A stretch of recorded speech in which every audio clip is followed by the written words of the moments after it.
Olá, povo de Deus, terça-feira da 18ª semana do Tempo Comum, 3 de agosto de 2021.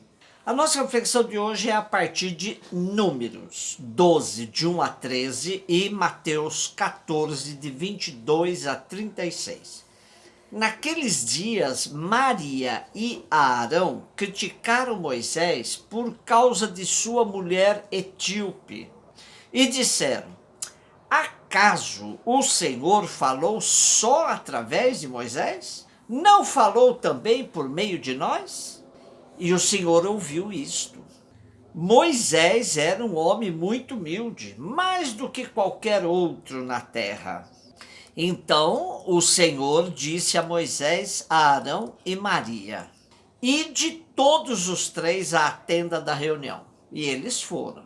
O Senhor desceu na coluna de nuvem, parou à entrada da tenda e chamou a Arão e Maria.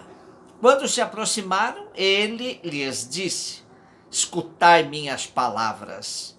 Se houver entre vós um profeta do Senhor, eu me revelarei a ele em visões e falarei com ele em sonhos. O mesmo, porém, não acontece com meu servo Moisés, que é o mais fiel de toda a minha casa. Porque a ele eu falo face a face, às claras, e não por figuras que ele vê o Senhor. Como, pois, vos atreveis a rebaixar o meu servo Moisés? E indignado contra eles, o Senhor retirou-se. A nuvem que estava sobre a tenda afastou-se e no mesmo instante Maria se achou coberta de lepra, branca como a neve. Quando Arão olhou para ela e a viu toda coberta de lepra, disse a Moisés: rogo-te, meu Senhor, não nos faças pagar pelo pecado que tivemos a insensatez de cometer. Que Maria não fique como morta, como um aborto que é lançado fora do ventre de sua mãe, já com metade da carne consumida pela lepra. Então Moisés clamou ao Senhor, dizendo: ó Deus, eu te suplico, dá-lhe a cura. O livro dos Números vem na lista dos livros da Torá hebraica e do Primeiro Testamento cristão, depois de Gênesis, Êxodo e Levítico. Sua maior parte é narrativa, mas contém coleções de leis antigas, misturando assim histórias do povo e legislações de Israel. Narra a caminhada pelo deserto em busca da terra prometida e realça as infidelidades do povo em relação ao compromisso assumido com Deus, a aliança feita no Sinai. O livro sofreu várias redações, sendo que a última é do século V a.C., no período de dominação persa. O que nos chama a atenção é a pedagogia divina que insiste em ajudar o povo a compreender o sentido mais profundo de sua existência, superando as contradições internas. Assim, o Deus da caminhada é um Deus que socorre, castiga, perdoa, alimenta o povo, guia, combate pelo povo e lhe dá a vitória. Também é significativa a defesa do seu líder, Moisés, que emerge como mediador por excelência. Isso, porém, não impede de mostrar suas mais variadas mudanças de ânimo na tarefa de conduzir o povo. Ele aparece como um legislador paciente, sujeito à ira e ao desânimo, mas ao mesmo tempo generoso, pronto para interceder pelo povo, um homem sempre fiel e que goza da intimidade com Deus. No nosso texto de hoje aparece uma desavença entre os três irmãos, Arão e Maria, contra Moisés. Arão e Maria se rebelam contra a liderança de Moisés, usando como desculpa o fato dele ter se casado com uma etíope. Arão e Maria queriam também exercer igual liderança que Moisés e ameaçam se desligar do irmão.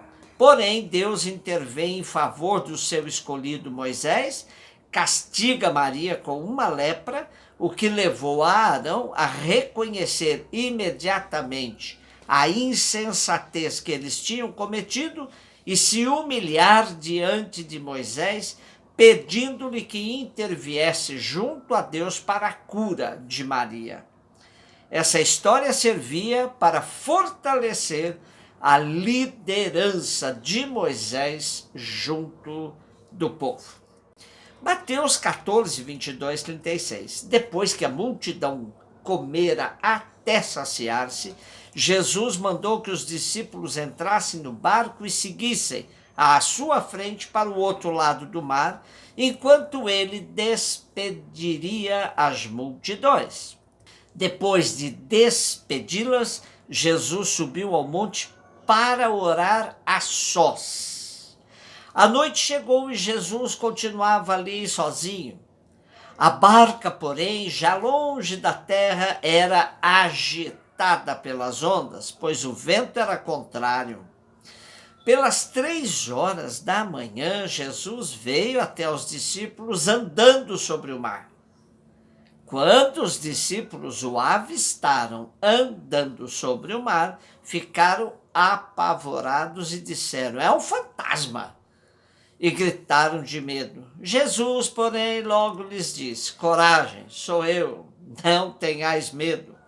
Então Pedro lhe disse: "Senhor, se és tu, manda-me ir ao teu encontro caminhando sobre a água."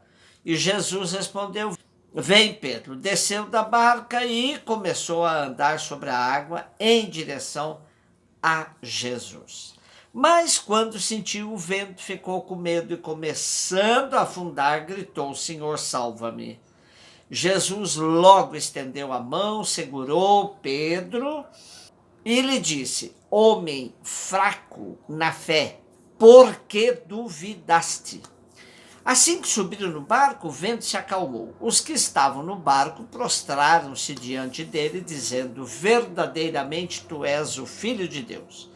Após a travessia, desembarcaram em Genezaré. Os habitantes daquele lugar reconheceram Jesus e espalharam a notícia por toda a região. Então levaram a ele todos os enfermos e pediam que pudessem ao menos tocar a sua veste, e todos os que a tocaram ficaram curados. O quadro de nosso evangelho de hoje nos mostra um Jesus profundamente preocupado com a multidão que passa fome, a qual ele cuida até o momento que ela, saciada pela multiplicação dos pães, agora pode voltar para suas casas. E Jesus também vive em profunda sintonia com o Pai, multidão e o Pai, o qual ele vai se encontrar lá no monte, onde vai fazer sua oração a sós. Para isso, ele manda que seus discípulos entrem no barco rumo a outra margem do mar. O mar é sempre símbolo de insegurança, desconhecimento, assombros e, sobretudo, à noite com ventania é muito grave. Barca também é símbolo da igreja, e aqui a comunidade dos discípulos que está sofrendo com os ventos contrários das perseguições e das contradições internas. Longe de Jesus, tudo parece ser mais difícil, mas ele mostra que não há barreira entre ele e seus discípulos, nem mesmo quando o mar está agitado. Mar revolto, noite escura, barco balançando, tudo símbolo da situação das comunidades nas últimas décadas do primeiro século.